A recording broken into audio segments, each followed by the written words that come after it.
This is the 21 pounds of Lego that was offered on Facebook Marketplace for $100. I questioned her about whether or not they were legitimately Lego, and she said yes. But when I got there, I asked her if I could just look through the box real quick, and it didn't take me long to realize it's not all Lego. There was this part, that, this.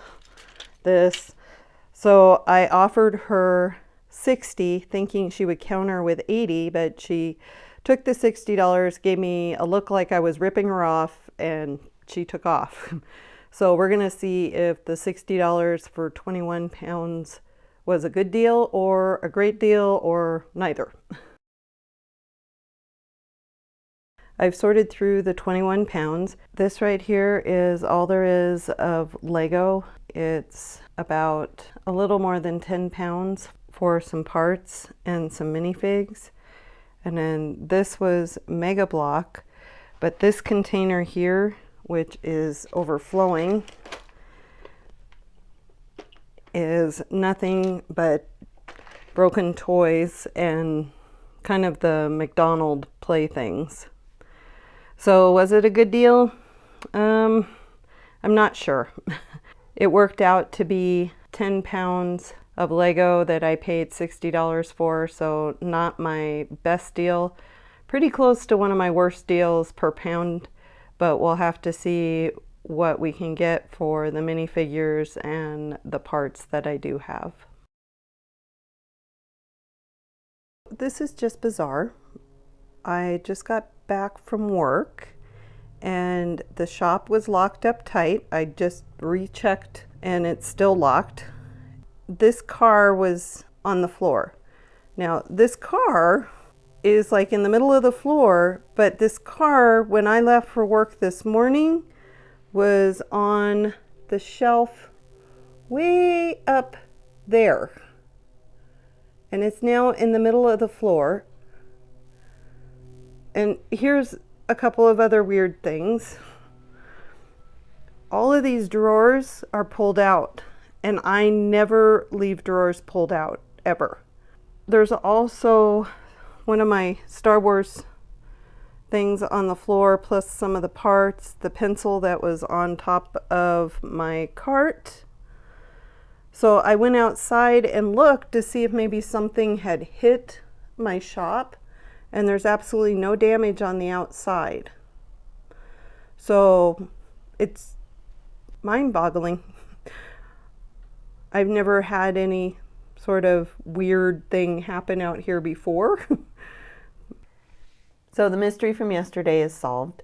It was actually vibrations that caused it. My shop sits about between 6 to 10 feet away from the alley, basically just a dirt road. And they came through with a steamroller to grade it and flatten it. So the vibrations actually caused the parts to fall off the shelf and to rattle the drawers open.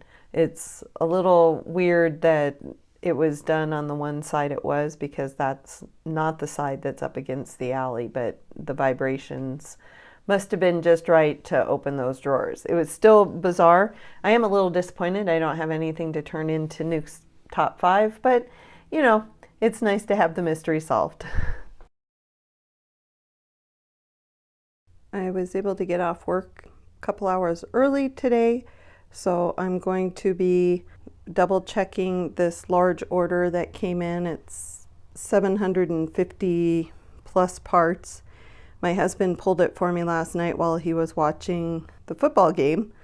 So I just need to double check it, get it bagged, and get it ready to ship. After I get that done, then I have another one over here that I need to double check and bag up for shipping as well. Once those are done, I have 4 more to print out and process. It's going to be a busy afternoon, and I'm glad I was able to get off work to get this done so that I can focus on inventory over the weekend.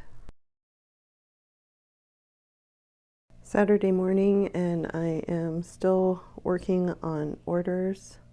Luckily, my husband came out early this morning and pulled a bunch of them for me. This was that huge order from yesterday that I double checked, and then she added to that order. So I need to get this bagged and re-invoice her. And for some reason, this e-check one I've had for nearly a month, and the e-check still hasn't cleared. I'm not sure what to do about that. But the rest of them I will get bagged up and ready to ship, and hopefully get it in our Dropbox so the carrier can pick it up today. I spent all day yesterday and this morning doing another massive sort. I was able to sort out bricks and plates, along with slopes, tires, modified plates, and round plates, and was able to fill these 2 buckets with everything that didn't fall in those categories. But best of all, I was able to empty another container. Yay! And I also went through half the stuff that I bought on Monday. So I didn't get much else done, but now I'm ready to get more into inventory.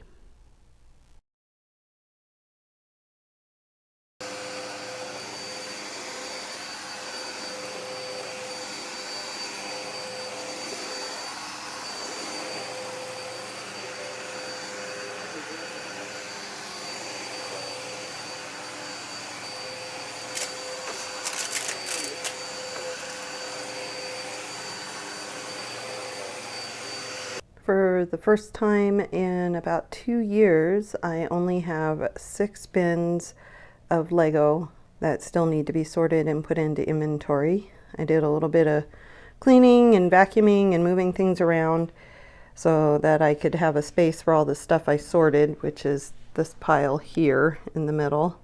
This is my broken, faded, marked up Lego parts, and behind there is the Mega Block that I'm trying to sell on Marketplace. And luckily this week is recycle week, so that stuff will go out to the curb on Thursday. So this cute little gadget is a digital microscope. I watched Brick Slayer's YouTube video from a week or so ago, and he mentioned that he had one of these and how easy it was to see the Lego part number inside, like Lego hair and the smaller pieces. So both my husband and I got one of these. He has his set up already, and he's really liking it because he's the one that does all the minifigure stuff, so he really likes it for the hair. I am more interested in this for some of the more unusual Lego parts that it's hard to see the number. Bionicle and Technic come to mind. Get this set up this afternoon, and hopefully it will help me find some of the numbers a little bit easier. The other thing I use a lot is this right here, this magnifying glass. What's nice about it is it does have LED lights on it, but you have to hold it just right at the right angle to read some of the numbers.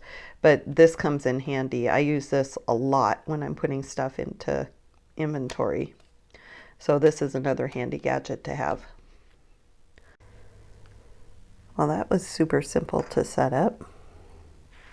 And as you can see, oh, it's very easy to see the number on there.